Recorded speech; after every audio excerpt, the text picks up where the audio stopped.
Okay, welcome to today's meeting of our NSF Working Group, where we're talking about budget justifications. And if you're here and you're not applying to the NSF, don't leave, because a lot of what I'm going to say is applicable to budget justifications for pretty much any proposal. And I think budget justifications are one of those things that people tend to do in a hurry at the end, but having a good budget justification, I think, can really help the competitiveness of your proposal. So let's start by saying a little bit about understanding the goal of a budget justification, which helps you put one together that's really helpful to your proposal. So I think of the budget justification as having two closely related goals: explanation and then justification. And by explanation, I mean just saying what are the items on your line item budget, kind of broken out a little bit more concretely. Because if you haven't looked at your line item budget yet, there's some big categories in there, things like travel, things like equipment, and you'll just, when you turn in your budget, you'll just say, I have $5,000 for travel, or I have $2,000 for equipment. And of course, the people evaluating are going to want to know, what equipment are you buying? What sort of travel are you doing? Are you going to Tahiti on vacation, or does this really have a purpose? So just kind of explaining what those costs are. And part of that explanation sometimes is how those costs are or will be calculated when they're charged to the grant. And here, as we'll talk about closer to the end, OSPAS can help you with some specific language to put into your budget justification with that. The second thing, though, which often gets overlooked, is justifying why that cost is important to your project. Or actually, the term used is necessary, but I'll explain that in a few minutes. So here you want to think about how you can give a very, very short description of why this cost, the impact this cost will have on your project. Okay. And since this is an NSF working group, I would pull out, what does the NSF say about the purpose of a budget justification? So if you look at the PAPPG, you'll see that it says the budget justification provides a more detailed breakdown of proposed spending in each category, as well as a justification supporting the numbers provided in each category. And that's a little bit different than what I say, but you see the two key things: the breakdown, the explanation, and then as well as the justification. Okay, so I'm going to take the second one first. And our goal here is to explain why the cost is necessary. If you think back a few weeks ago when we did our training on pre-budgeting, I asked you to do a pre-budgeting exercise to think about what sort of costs you would have in your grant. The question that we kept coming back to is, what do you need to do the project well? Okay, and so there are two parts of this. What do you need to do the project, just to get it done? And I said, remember to take account of the breadth of the project, and that would include dissemination of results. Since we're talking about the NSF here, that would be as well any broader impacts, activities that you are doing, community outreach events maybe for other grants, as well as if you need some sort of training, or your staff, the students you are going to bring on as researchers, need training, to include that as part of doing the project. But I think sometimes people can get caught up in the word necessary and forget that part of what they want to see is not just that you're going to get the project done, but that you're going to do it well. And so make sure you have a realistic sense of what it's going to take to do the project well, okay? And that's going to depend very much on your project. Okay. So where this comes in is, for everything you put on your budget justification, you're going to want to loop back to talking about how it connects to getting the project done, doing it well. I always find this easier to see with when you have some examples in front of you. So I didn't throw in dollar amounts. Where you see some dollar signs, that's where you can put in the actual amounts from your line item budget if you want. But here's some examples. So for example, if you have student workers, say something short and brief about what they're going to do. In this first example, I say, funding is requested for 3 undergraduate students who will assist with data collection. If you're requesting for funding for yourself, Try and give at least a short explanation of what you're going to be doing. So here I have one course release is requested for the PI to enable him or her to focus on data analysis and dissemination. Maybe that's what you have planned to do during the semester that you're requesting that course release. We're going to see a much longer example later. In terms of conferences, I often see budget justifications where it just says so much money is budgeted for travel or for conference travel. It helps to connect that back and be a little bit more specific. So what are you doing at that conference? Are you there just to learn? Or is this part of your dissemination plan? Is this part of how you're going to share your results with the broader community? For equipment, it's often less important to take it concretely back, your NSF proposals, just because for most equipment, a competent reviewer is going to be able to see how it's connected to the proposal, to the project. But especially if it's something that might not be evident, or if you're going to be evaluated by a broader committee, it might help just to kind of loop back and say, hey, this is what I'm going to use to collect data. If you could say something brief but specific about the type of data, that can be helpful. And then another place where we see problems is consultancy services. If you want to say so much money is budgeted for a consultant, please do give at least a short description of what it is that the consultant is going to be doing. Program evaluation or some other service. Remember that a consultant is someone who should be performing some sort of service for the grant. They can't be a co-PI, so you really should have something concrete in mind that you are giving off to that you're hiring the consultant to do on behalf of the project, basically. So what can we learn from these examples, or what sort of, actually first I have travel. Okay, so I always like to go into travel a little bit more detail because that's one that I think often gets challenged a lot when program officers want to adjust the budget. I think the more detail you can give here, the better. So at the very least, try to give a why for your travel. So is it travel that you have to undertake to collect your data, whether that is qualitative or quantitative data, experimental data? Is this travel that is necessary for collaboration? And that's part of doing the project well. If having regular check-ins with collaborators in person at some other location is what it's going to take to do the project well, you can budget for that and you can say, I want to have one in-person meeting with my collaborators at this other university per semester, and so I'm going to fund that. And this collaboration is going to be necessary for keeping the project on track, developing plans, whatever. Conference travel is the main sort of travel I think we often see, but even there, travel to go to the conference, can you say a little bit more about why you're going to that conference? Do you need to learn new skills or new material there? Is it where you're presenting your results?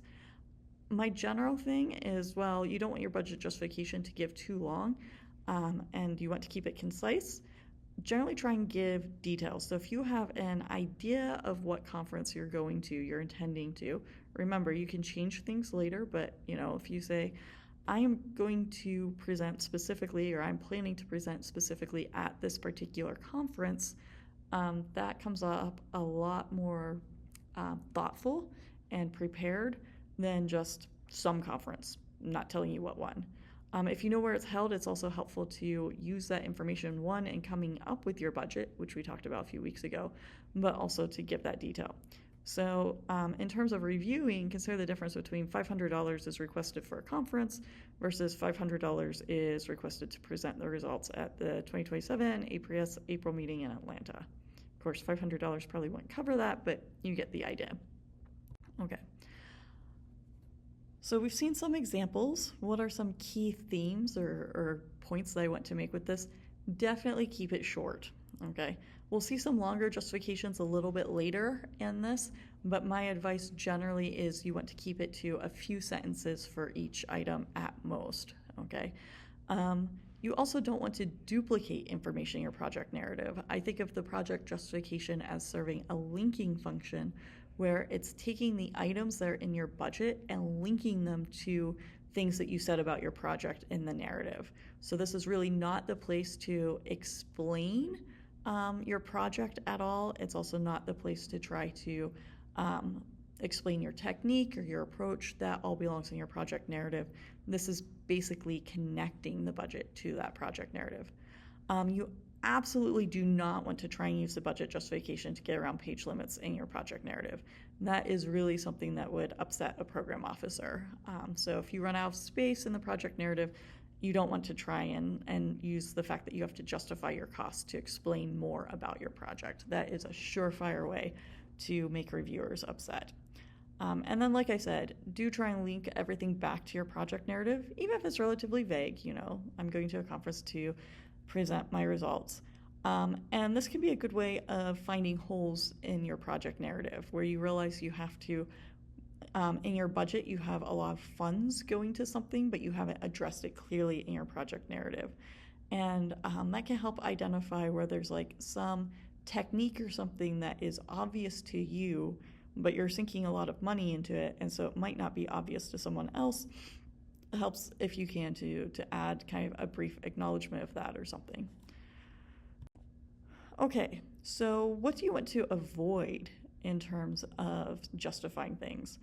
The main thing is you don't want your reviewers to be sitting down saying, how does that fit? Or why do they need that? I'm just not seeing it.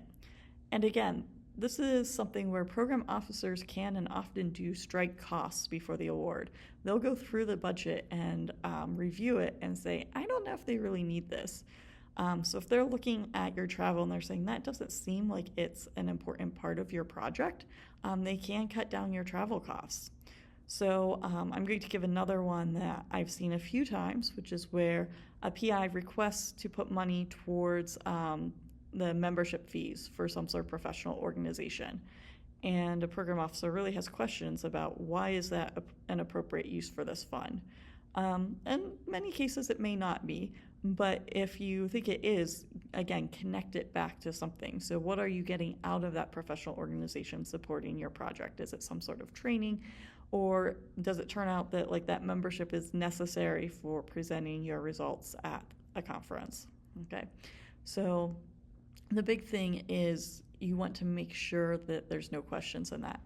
And this is something where if you do your grant in time, you can basically give it to someone, the budget justification, and ask them, do you have questions about this before I turn it in? Even if they don't understand your project very well, your justification should at least give some sort of sense and maybe should stand on its own even without the project narrative in terms of being like, oh yeah, I can see why you need that. Okay, so that's what I have prepared about justification. The next thing is explanation, and it's been a while since we looked at budgets in this working group, so I just want to remind you with some screenshots of this is what you might be seeing on your budget. Okay, so you can see on the right, travel, all it says is domestic or foreign. You don't break it down by this city or this conference, anything else. Equipment, and that goes all together in one thing, technical laboratory. If you look at direct costs, you've got a great other, down there. You also have materials and supplies. When it comes to fringe benefits, you just have one total number for each person that you're requesting funds for, or each category, actually, when it comes to graduate students and undergraduate students. So when someone is looking at this line item budget, they might very well have questions like, well, what is that equipment? Where did that fringe benefit number come from? And so that's really the second goal of this, is to help them understand where those numbers come from, what's included. Okay. So travel, I'm going to take travel because I think that's one of the places where we see problems often. So like I said above, if you can give where you're going, as much detail as possible. You don't need to say specific hotels you intend to stay in. We'll give some examples there. The other thing that you need is information about how the costs will actually be calculated or charged. And OSPS, I'll tell you where to find this at the end, has some suggested language. So a few things that should be included. Generally, you want to link to our travel procedures, and unless it forbids URLs, and some of our sponsors do forbid URLs. But generally, you want to say expenditures will be based on actual costs. So like I said in some of these earlier trainings, budget high because its actual cost is reimbursement. So if you don't spend that much money, it just goes back to NSF or gets rebudgeted. So it's based on actual costs and allowable rates. We have travel procedures and give them a link to JMU's travel procedures. They're probably not actually going to dig through JMU travel procedures, so it's frequently a good idea, I think, to say that our travel procedures are based on incorporate the US GSA rate. So that comes lodging, per diems for meals and incidentals, that we are basing it on GSA. And you can see the link to that there. Again, I'd include it if you can. Okay. So if you look at some of the examples that OSP provides, this is like the absolute best, is to be able to break it down for anticipated costs by saying, hey, this is for this conference in this city, the state, here's how much for airfare, here's how much for hotel, here's the per diem, parking and taxi, transportation to the airport, and then the total. That is a great way to break it down and really justify it if you're able to do that. Now, sometimes the conferences are further out, no one knows where the such and such meeting is going to be held 5 years from now, for those of you working on NSF career. And so you're going to have to just do an estimate based on past years and where it's been held in the past. So this may not always be able to do, but if you can break it down this much, it's really helpful in your budget justification, and then you can keep it short. Obviously, you may have some different categories there. You may have registration is actually the big one that is missing in this example. So don't forget your registration fees. Instead of airfare, you might have mileage. It depends. Okay. Personnel, it's always helpful, I think, to break it down. Okay. So in terms of components, who are you paying? Both in terms of, oh, this is for this PI, this is for this co-PI. More importantly, when you're involving students, are you splitting this work up between 2 students or 3 students, or is this one student that you're going to work with intensively? When you're talking about PIs, co-PIs, key personnel, saying something about what the funding is actually for. So remember, it's what you report on your line item budget is just the effort, which is the amount of time, and the cost. So they don't necessarily know, especially in the NSF budget, whether that's summer pay, overload pay, course releases, or some sort of other reassigned time. So that helps to explain what that is. So this is a very long example that I like to give. Here, funds are requested for 0.5 summer months effort in year 1, 0.25 summer months in year 2. So there he's getting additional pay for summer work, and release time for 0.5 academic year months effort in years 1 and 2. So maybe that's some part of a course release or service release or something. And then I kept this whole paragraph. It's from the OSP sample wording, because it is a much longer paragraph than I gave above, where I just had one brief thing about data analysis. So you can see that this is covering multiple years. So what you say about what the PI is doing should expand correspondingly to multiple years. So overseeing day-to-day operation of the project, timely completion of project tasks, writing, reviewing, sign off on project reports, supervising, programmatic and technical integrity. I'm not going to read all of this because I will show you where you can find it. So this is kind of a little bit on the opposite extreme. I would say this is about the longest. You should make one of these paragraphs to justify the cost. A few other flags of things that should be in your explanation. If you are including pay increases, you absolutely should include that. So example sentences, a 3% yearly merit increase is included for all senior personnel. Sometimes people want to be a little bit more specific and say it's only going to increase if it's mandated by the state or university. You are not allowed to just give yourself a pay raise. So we tend to budget, or OSP tends to budget at 3% because that is based on historical trends. If bad news, if the state doesn't give us that 3%, the state or university, then you don't actually get that money. Okay, and when it comes to personnel, the other thing that you often have to explain is fringe benefits. And this is something that you're going to want to wait to do until you've worked with your grants specialist on your budget to know whether we are charging only FICA or full fringe. Okay, so for many of our faculty and staff, for various reasons, OSP only charges FICA, which is the tax that supports Social Security and Medicare or Medicaid. I can never keep them straight. So if that is the situation, then you only need to explain FICA. And so you would say that FICA at 7.65% is included on the salaries and wages of PI summer salary and undergraduate student wages. If it's included on anything else, you would add that in there. On the other hand, especially if you have someone who is fully grant supported, in that case you have to support their benefits package as well, including health insurance and everything else. So this is, the paragraph is down below. Often there's a percentage that goes in. I would really strongly, if you have to do full fringe, I would really strongly recommend working with OSPAS to make sure the wording is accurate there as to what is included in the calculation, and things do change depending on what benefits the employee has opted into. Equipment or materials and supplies. I think this one is usually a little bit more straightforward for most people, that you're going to want to just explain what you're planning on purchase. So in the pre-budgeting and the budgeting, we talked a little bit about the difference between equipment and materials and supply. So equipment, what are you purchasing? The following items of equipment, list what you're getting there. And then for equipment, it's usually a good idea to connect it back to the project. Materials and supplies, remember those are things that have a shorter lifespan and or are cheaper. So sometimes it's not as key to explain why it's connected to the project. Still a good idea.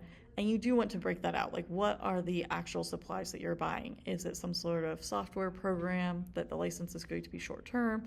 Is it some sort of chemical? I don't know, some sort of computers, although those can go elsewhere in the budget, something like that. And then one thing that people kind of tend to forget when it comes to their budget justification is the indirect costs.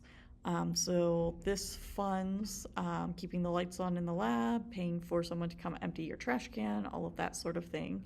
And so we do need to justify it. Fortunately, you don't have to go through the whole process because we have a NICRA, Negotiate Indirect Cost Rate Agreement. You can basically just point to that indirect cost rate agreement. And OSPAS has standard language there.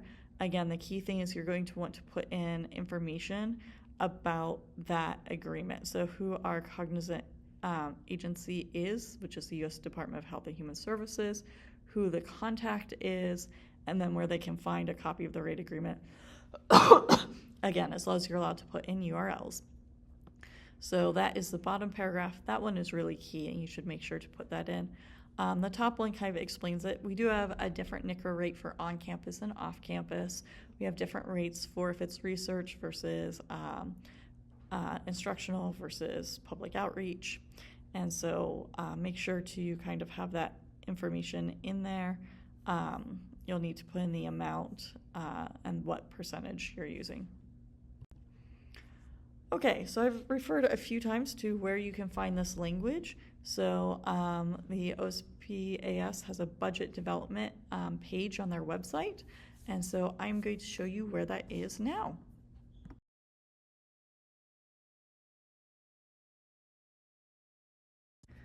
Okay, so this is OSPAS's webpage, current homepage right now, and if you look on the left, it says budget development. Okay, if you click, the very first thing is overview, templates, and resources. So this is OSP's budget development webpage, which I think you'll find very useful. And if you scroll down here, here are the templates for the budget, but over on this side is the budget justifications. You can see that there's actually a sample NSF budget justification. That one is useful, but it's pretty short. This file that's the budget justification guidance and sample wording has a lot more examples in there, and that's actually where the wording that I took for today's talk came from. It is sample wording, so you can change around the wording, especially if you want to adjust what's covered and what's not covered to align with your preferences. as long as you're following JMU state and sponsor regulations, that's okay. So don't take this wording as you must use it, but it is provided and it's a useful resource. When it comes to budget justifications, that's the place where we do work very closely with OSPAS because everything in your budget justification that's explaining how you calculate that cost has to actually match how you did it. And so your grant specialists that help you put together the budget definitely should have eyes on your budget justification. And we, of course, in ORD are always happy to help as well. So thank you for coming to today's event. I'm happy to take any questions.